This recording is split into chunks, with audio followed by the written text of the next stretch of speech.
মাননীয় স্বাস্থ্যমন্ত্রী, অপদার্থ স্বাস্থ্যমন্ত্রী তথা রাজ্যের মুখ্যমন্ত্রী গতকাল তিনি এবং তার স্তাবক রাজ্যের মুখ্য সচিব মনোজ পন্থ দুজন মিলে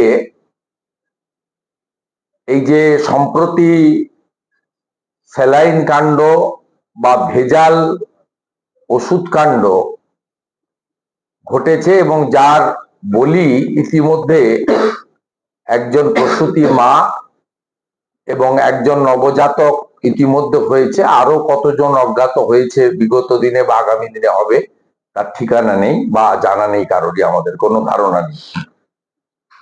তা সেখানে কালকে মেদিনীপুর মেডিকেল কলেজের কতগুলি তরুণ তরুণী জুনিয়র ডাক্তার বিশেষ করে যারা এই রাজ্যের স্বাস্থ্য ব্যবস্থার যেটুকু ভগ্নাংশ অবশিষ্ট আছে তাকে বাঁচিয়ে রেখেছেন কার্যত। সিনিয়র ডাক্তাররা নিশ্চয়ই তাদের অবদান আছে, কিন্তু আরএমও হিসেবে সমস্ত মেডিকেল কলেজ বা অন্যান্য জায়গায় এই জুনিয়র ডাক্তারদের ভূমিকা এবং যে কোনো এসওএস, যে কোনো ডিজাস্টার লাইক সিচুয়েশন বা কোনো অ্যাক্সিডেন্টাল ঘটনা ঘটলে যেখানে স্কিল্ড ম্যান পাওয়ারের প্রশ্ন থাকে সেক্ষেত্রে জুনিয়র ডাক্তারদের ভূমিকা বা ট্রেনি নার্সদের ভূমিকা আমরা কেউ অস্বীকার করতে পারি না। তাই তাদেরকে যে সাসপেন্ড করা হয়েছে, ভারতীয় জনতা পার্টির ডক্টর সেল ইতিমধ্যে সকালেই তাদের স্ট্যান্ড জানিয়েছে। আমরা আবার অফিসিয়ালি আমাদের ওয়ার্কিং প্লেস, স্টেট হেডকোয়ার্টারের যে ওয়ার্কিং প্লেস সেখান থেকে জানাতে চাই যে আমরা এই সাসপেন্ডের সিদ্ধান্তের বিরোধিতা করছি এবং অবিলম্বে এই সাসপেনশন প্রত্যাহার করার জন্য অনুরোধ রয় দাবি করছি। মুখ্যমন্ত্রীর যে বরাবর একটা চালাকি, দ্বিচারিতা এবং মিথ্যাচার তার প্রমাণ এই ঘটনার ক্ষেত্রেও তিনি দিয়েছেন।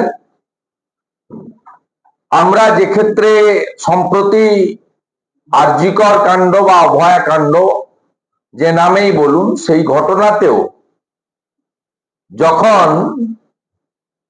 সোচ্চার হয়েছে গোটা বাংলা, গোটা দেশ, পৃথিবীর নানা প্রান্ত, তখনও এই মুখ্যমন্ত্রী 10 লক্ষ টাকা ক্ষতিপূরণ,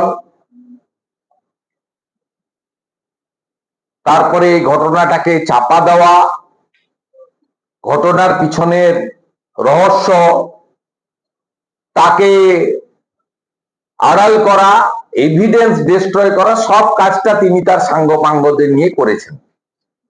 এক্ষেত্রে আমরা প্রথম দিন থেকে আপনারা মিডিয়া এবং হেলথ ডিপার্টমেন্টের লিখিত যা হয়েছে, প্রেসের সামনে মনোজ পন্থ, নারায়ণ স্বরূপ, নিগম রায় এসেছেন অনেক পরে, যখন আপনারা বললেন, আমরা বললাম মেদিনীপুরে বিজেপির যুব মোর্চা এজিটেশন করেছে, অন্য দলের লোকেরাও কম বেশি করেছে, আমি অস্বীকার করব না। তখন বাধ্য হয়ে বিকেলবেলা একটা প্রেস কনফারেন্স করেছিলেন।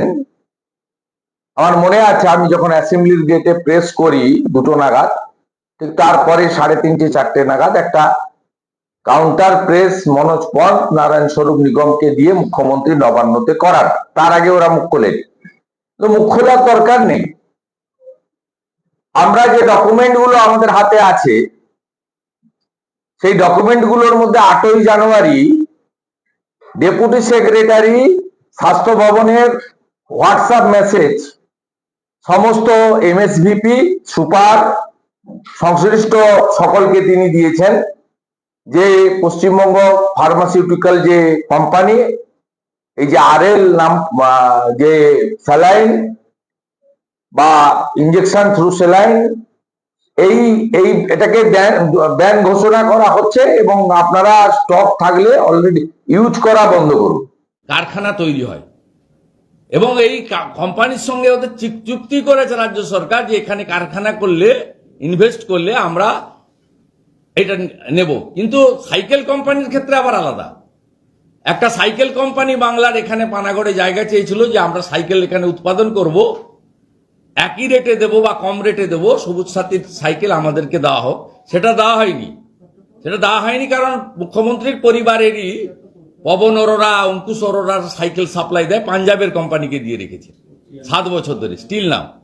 কিন্তু এই জাল ওষুধ তৈরি করার জন্য ইসলামপুরের চোপড়াতে ওদেরকে জমির ব্যবস্থা করে এবং প্রতি মাসে তৃণমূল কংগ্রেসের ফান্ডে ওখানে চোপড়াতে ওখানকার এমএলএ, ওখানকার যারা কর্তা ব্যক্তিরা আছে, কারখানা থেকে এসে 2 লক্ষ করে টাকা নিয়ে যায়। 1,99,000 নয়, 2,01,000 নয়, 2 লক্ষ করে টাকা প্রত্যেক মাসে লোকাল টিএমসি কে মান্থলি দিতে হয়। চোপড়ার টিএমসি এমএলএ নেতারা তারা ওখানে এনজয় করে। আমি নোয়িং ফুললি ওয়েল এবং খুব দায়িত্ব নিয়ে আমি এই কথাগুলো আপনাদের কাছে তুলে ধরলাম। অর্থাৎ সিআইডি আসার কারণ অনারেবল মিডিয়া পার্সন যে কোশ্চেন করেছেন আমি উত্তর দিলাম, এভিডেন্স ডিস্ট্রয় করা, যাতে drug control authority of India, enforcement directorate বা যদি ক্রিমিনাল অফেন্স পান, কোর্ট কি করবেন আমরা জানি না, সিবিআই কে দিয়ে দেন পরে, যাতে কিছু না পান লাইক আরজিকর, সেই জন্যই সিআইডি কে দেওয়া হয়েছে। সেটার জন্য এখনো 10-12 দিন টাইম আছে, কিন্তু আমরা চাই জনস্বার্থে রাজ্য সরকারের স্বাস্থ্য দপ্তর এটাতে রাজনীতি, ইগো, দম্ভ, অহংকার, 220 আমাদের, কারোর কথা শুনবো না, 6টা উপনির্বাচনে জিতে গেছি, বিরোধী নেই, এসব যে মাথার মধ্যে কাজ করছে আপনাদের, এইটা ছাড়ুন। অন্তত এই ইস্যুতে এটা করবেন না। ওদেরকে অ্যালার্ট করুন, ওদের চিকিৎসা দেওয়ার ব্যবস্থা করুন। টেকনিক্যাল কোনো বিষয় থাকলে ডাক্তারবাবুরা বলছেন, সেটা শুনেই আমরা বলছি, I am not doctor or expert. ডাক্তারবাবুরা সব টক শোতে বলছেন যাদের ইমিউনিটি পাওয়ার বেশি তারা হয়তো এটাকে ঠেকিয়ে দিতে পারবে, যাদের ইমিউনিটি পাওয়ার নেই তাদের হয়তো এফেক্ট হবে। এবং কতটা পরিমাণে এখানে এই টক্সিন ঢুকে আছে সেটা ল্যাব থেকে যখন, মহারাষ্ট্রের পুনে থেকে যখন আসবে তখন পরিষ্কার বোঝা যাবে। এক্ষেত্রে আরেকটা পয়েন্ট বলে আমি আমার বক্তব্য কনক্লুড করব, সেটা হচ্ছে পোস্টমর্টম রিপোর্টে সেপ্টিসেমিয়া বলা হয়েছে, তাহলে কর্তব্যে অবহেলার বিষয়টা আসছে কোথা থেকে? এটাও আমাদের এই জুনিয়র ডক্টর বা ডক্টরস সিনিয়রও যারা আছেন, আমরা সকলের পক্ষে, এফেক্টেড ডক্টরসদের, যদি পিএম রিপোর্টে সেপ্টিসেমিয়া বলা হয়ে থাকে তাহলে কেন কর্তব্যে অবহেলা এই টার্মটা এই রাজ্যের অপদার্থ স্বাস্থ্যমন্ত্রী, মুখ্যমন্ত্রী, যিনি এই রাজ্যটাকে জলাঞ্জলিতে নিয়ে গেছেন, সমস্ত ডিপার্টমেন্টে ফেল এবং ভয়ঙ্কর অবস্থায় পৌঁছেছেন, এবং তার পোষ্য স্তাবক সচিবদের, আইএসদেরকে সমস্ত মিথ্যা কথাগুলো বলিয়ে গরিত অপরাধ করছেন, পাপ করছেন, যার ফল ভবিষ্যতে তারা পাবেন, আমরা ঈশ্বরে বিশ্বাস করি। কেন বলছেন কর্তব্য অবহেলা? আপনারই ডক্টররা, কোনো সেন্ট্রাল গভর্নমেন্টের ডক্টর ছিল না, আপনার ডক্টররা পিএম রিপোর্টে সেপ্টিসেমিয়া লেখার পরে আপনি কর্তব্যে অবহেলার গল্প আনেন কি করে, এই প্রশ্ন করছি। এর বাইরে ফাইনালি আমরা ভারতীয় জনতা পার্টির ডক্টর সেল এবং অন্যরা জুনিয়র ডাক্তারদের উপর যদি আগামী সোমবারের মধ্যে সাসপেনশন উইথড্র না হয়, আমরা প্রোগ্রাম ডিক্লেয়ার করব। সেটা মেদিনীপুর ওরিয়েন্টেডও হবে, স্টেট ওরিয়েন্টেডও হবে। সেটা ডক্টর শরদ্দত্ত মুখার্জি সকলের সঙ্গে কথা বলে তিনি সোমবার দিন বিকেলে প্রোগ্রাম ডিক্লেয়ার করবেন, এবং ডক্টর সেলও থাকবে, এবং এমএলএ এমপি যারা আমরা অ্যাভেলেবল হব তারাও সঙ্গ দেব, এবং আমাদের অন্যান্য যারা আছেন তারাও, সবাই মিলে জনগণ এবং নাগরিক সমাজকে এর প্রতিবাদে রাস্তায় নামার জন্য আমি আবেদন জানিয়ে আমার বক্তব্যের পাঠ আমি কনক্লুড করলাম। সব খবর সবার আগে পেতে আমাদের চ্যানেলটি সাবস্ক্রাইব করুন এবং পাশে থাকা বেল আইকনটিতে ক্লিক করুন, লাইক ও শেয়ার করুন।